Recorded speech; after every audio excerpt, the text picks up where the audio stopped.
트럼프의 황금함대, 왜 한국 조선을 불렀나? 최근 미국에서 흥미로운 뉴스 하나가 나왔습니다. 도널드 트럼프 대통령이 미 해군의 신형 호위함 건조 계획을 발표하면서 뜻밖에도 한국 기업의 이름을 직접 언급한 겁니다. 미 해군은 한국 기업 한화와 협력할 것이다. 이 한마디가 나오자 국내 조선 방산업계가 즉각 술렁이기 시작했습니다. 트럼프 대통령이 꺼낸 구상은 이른바 황금함대, 골던 플리트입니다. 미 해군의 구축함, 호위함, 전함, 군수지원함까지 대규모로 그리고 빠르게 다시 짜겠다는 계획입니다. 말 그대로 미국 해군력을 단기간에 끌어올리는 속도전 구상입니다. 그런데 여기서 중요한 질문이 하나 생깁니다. 왜 하필 한국인가? 미국에는 세계 최대의 방산 기업도 있고 자국 조선소도 분명 존재합니다. 그럼에도 불구하고 트럼프 대통령은 한국 조선 기업과의 협력을 공개적으로 언급했습니다. 이유는 단순합니다. 미국 혼자서는 지금 속도를 못 낸다는 것입니다. 현재 미국 내 조선소들은 노동력 부족, 생산성 저하, 노후 설비 문제로 대규모 함정 건조를 감당하기 어려운 상황에 놓여 있습니다. 특히 전쟁 억지력을 위해 지금 당장 배가 필요한 상황에서 기존 방식으로는 시간이 너무 오래 걸립니다. 바로 이 지점에서 K조선이 등장합니다. 한국조선업은 오랜 기간 대형 선박, 군함, 특수선을 정해진 시간 안에 대량으로 안정적으로 만들어온 산업입니다. 속도, 품질, 납기 관리 능력에서 이미 세계 최고 수준이라는 평가를 받아왔습니다. 트럼프 대통령이 말한 황금함대는 단순한 상징이 아닙니다. 빠르게 만들 수 있는 나라와 손잡겠다는 선언에 가깝습니다. 그리고 그 조건에 가장 잘 맞는 나라가 바로 한국이었던 겁니다.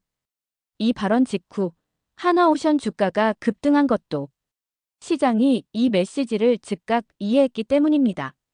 이번 협력은 단발성 수주가 아니라 미 해군 전력 구조 안으로 K조선이 들어간다는 신호로 받아들여졌습니다. 이제 중요한 건 여기서 끝이 아니라는 점입니다. 배를 만들면 그 안에 들어갈 것은 무엇일까요? 무기, 전투체계, 레이더, 미사일, 전자장비입니다. 즉, 조선 다음에는 방산이 따라올 수밖에 없습니다. 그래서 이 뉴스는 조선 수주 하나 늘었다는 수준의 이야기가 아닙니다. 한미 군사 협력의 구조가 바뀌는 시작점일 수 있고 K방산이 미국 핵심 전력 체계 안으로 들어갈 문이 열렸다는 신호이기도 합니다. 그럼 이 황금함대가 어떤 배들로 구성되고 왜 한국 조선소들의 역할이 더 커질 수밖에 없는지 구체적으로 짚어보겠습니다. 미국이 황금함대를 꺼내든 배경을 이해하려면 먼저 미 해군이 처한 현실부터 봐야 합니다. 겉으로 보면 미국은 세계 최강의 해군을 보유한 나라입니다. 항공모함, 핵잠수함, 이지스 구축함까지 규모와 기술력만 놓고 보면 여전히 압도적입니다. 하지만 문제는 숫자가 아니라 시간입니다. 미 해군은 지금 배가 부족합니다. 특히 중간급 전력인 호위함과 군수지원함이 모자랍니다. 전 세계 곳곳에 전력을 동시에 투입해야 하는 상황에서 배는 오래됐고 새 배는 제때 나오지 않습니다. 왜 이런 일이 벌어졌을까요? 미국 조선업은 오랫동안 민간 상선 시장에서 손을 뗀 상태였습니다. 대형 상선을 대량으로 건조하며 생산성을 끌어올린 경험이 부족하고 군함 위주의 소량 생산 체계에 머물러 있었습니다. 여기에 숙련 인력 부족, 설비 노후화가 겹치면서 배 한 척 만드는데 시간이 너무 오래 걸리는 구조가 된 겁니다. 그래서 트럼프 대통령이 강조한 말이 바로 이것입니다. 함정이 지금 당장 필요하다. 지금이 아니면 안 된다는 이야기입니다. 이 말은 곧 기존 방식으로는 안 되니 외부의 도움을 받아서라도 속도를 올리겠다는 뜻으로 해석됩니다.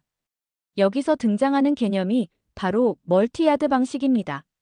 하나의 조선소만으로는 감당이 안 되니 여러 조선소가 동시에 나눠서 배를 만드는 방식입니다.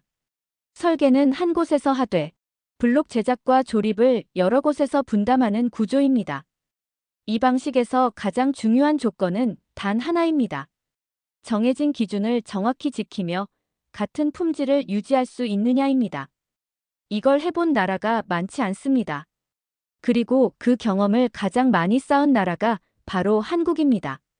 한국 조선소들은 수십 년 동안 수십 척, 수백 척의 선박을 같은 규격, 같은 품질, 같은 일정으로 만들어 왔습니다. 그래서 미국 입장에서는 이미 검증된 파트너로 볼 수밖에 없습니다. 이제 미국은 더 이상 우리가 다 한다는 방식으로 움직이기 어렵습니다. 속도가 곧 전력이고 전력이 곧 국력인 상황에서 빠르게 만들 수 있는 나라와 손잡는 것이 가장 현실적인 선택이 된 겁니다. 그리고 그 선택의 한가운데에 한국 조선업이 서게 된 것입니다. 배를 만든다는 것은 단순히 철판을 이어 붙이는 일이 아닙니다. 군함은 떠있는 무기체계이고 그 안에는 수십 가지의 방산 기술이 함께 들어갑니다. 그래서 조선이 움직이면 방산은 반드시 따라 움직이게 돼 있습니다. 미 해군의 황금함대가 본격화되면 새로 건조되는 함정 안에는 레이더, 전투체계, 통신장비, 함포, 미사일, 전자전 장비까지 모두 새로 들어가야 합니다. 배 한 척이 완성되기까지 조선보다 오히려 방산 분야의 참여 비중이 더 커질 수도 있습니다. 이 점에서 K방산의 위치가 주목받고 있습니다. 한국 방산 기업들은 이미 미국 무기체계와의 호환성을 꾸준히 증명해 왔습니다. 단순히 값이 싸다는 이유가 아니라 미군이 쓰는 체계와 연결이 되고 운용 방식이 맞아야 선택을 받을 수 있습니다. 또 하나 중요한 강점은 속도와 납기입니다. 미국 방산 기업들은 기술력은 뛰어나지만 대규모 생산과 빠른 납기에서는 한계를 드러내는 경우가 많습니다. 반면 한국 방산 기업들은 정해진 시간 안에 정해진 수량을 맞춘다는 평가를 받아왔습니다. 이건 눈에 잘 띄지 않지만 군사 분야에서는 매우 중요한 신뢰 요소입니다. 실제로 최근 미국 방산업계에서는 한국 기업들과의 협력 가능성을 검토하는 움직임이 늘고 있습니다. 함정용 전투체계, 전자장비, 통합 제어 시스템 등 배에 들어가는 기술 전반에서 협력 범위를 넓히려는 시도가 이어지고 있습니다. 여기서 중요한 포인트는 이것입니다. 이번 협력은 단기 수주가 아니라 미국 군수 체계 안으로 들어가는 문제라는 점입니다. 한번 신뢰를 얻고 체계에 편입되면 유지 보수, 업그레이드까지 장기간 거래가 이어질 가능성이 큽니다. 그래서 전문가들은 이번 황금함대 협력이 K조선의 호재를 넘어 K방산의 구조적 도약 계기가 될 수 있다고 봅니다. 배를 함께 만들고 그 배 안의 핵심 장비를 함께 채워 넣는 순간 협력의 깊이는 완전히 달라지기 때문입니다. 이제 다음으로 살펴볼 것은 이 흐름이 단순한 기대에 그치지 않고 왜 실제로 한국 기업들에게 유리한 조건이 되는지입니다. 이제는 미국이 원하는 조건과 한국이 그 조건을 어떻게 맞추고 있는지를 차분히 짚어보겠습니다. 미국이 한국을 선택한 이유를 한마디로 정리하면 이것입니다. 조건을 맞출 수 있는 나라라는 점입니다. 미국은 단순히 배를 빨리 만들 나라를 찾는 것이 아닙니다.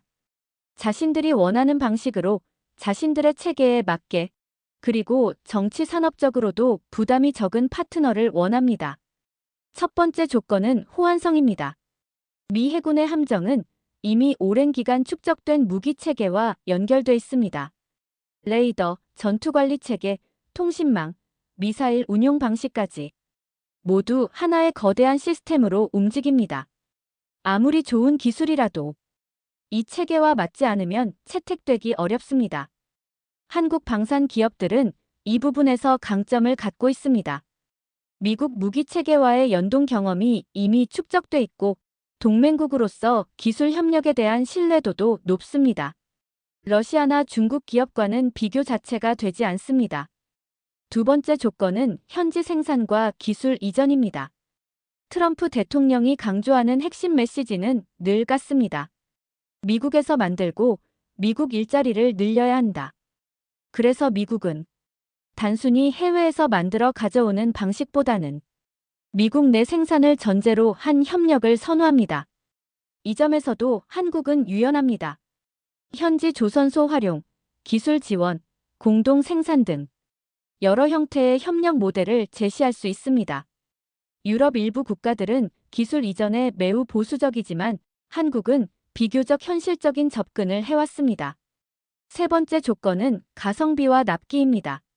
미국 방산 기업들은 최고 성능을 자랑하지만 비용과 시간이 문제로 지적돼 왔습니다. 반면 한국은 성능을 유지하면서도 가격을 낮추고 무엇보다 약속한 일정을 지킨다는 평가를 받습니다. 군사 분야에서 납기는 단순한 일정 문제가 아닙니다. 군 전력 공백과 직결되고 국가 안보와 연결됩니다. 이 점에서 한국의 시간 관리 능력은 미국 입장에서 매우 매력적인 요소입니다. 이렇게 보면 이번 황금함대 협력은 우연이 아닙니다. 미국이 요구하는 조건을 하나씩 놓고 봤을 때 한국은 거의 모든 항목에서 합격점을 받은 나라입니다. 그래서 이 협력은 일회성 이벤트가 아니라 한미 조선 방산 협력 구조가 한 단계 깊어지는 과정으로 봐야 합니다. 그럼 이 흐름이 한국 산업과 경제에 어떤 의미를 갖는지, 그리고 시니어 세대가 이 뉴스를 왜 주목해야 하는지를 정리해 보겠습니다. 이제 이 이야기를 한 발짝 떨어져서 정리해 볼 필요가 있습니다. 트럼프 대통령의 황금함대 구상과 한미 조선 방산 협력은 단순한 수주 뉴스도 주가 뉴스도 아닙니다. 이 흐름은 한국 산업 구조의 위치가 어디까지 올라왔는지를 보여주는 장면입니다. 과거 한국 조선업은 값싸게 많이 만드는 산업이라는 이미지가 강했습니다. 하지만 지금은 다릅니다. 미 해군이라는 세계 최고 수준의 까다로운 고객이 지금 당장 필요하다며 손을 내미는 파트너가 됐습니다. 이건 단순한 기술 문제가 아니라 신뢰와 시스템의 문제입니다. 방산 역시 마찬가지입니다. 무기를 잘 만드는 나라보다 함께 운용할 수 있는 나라, 오래 협력할 수 있는 나라가 선택받는 시대입니다. 한국은 이 조건을 동시에 만족시키는 몇 안 되는 국가 중 하나가 됐습니다.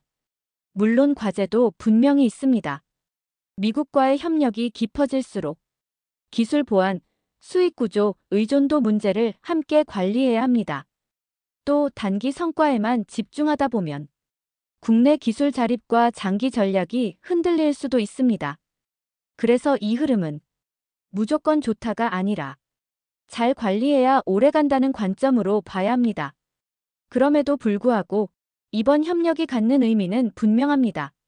한국 조선과 방산은 이제 세계 질서 속에서 보조 역할이 아니라 핵심 파트너로 호명되기 시작했다는 점입니다. 시니어 세대가 이 뉴스를 주목해야 하는 이유도 여기에 있습니다. 이 산업들은 단기간 유행으로 끝나는 분야가 아닙니다.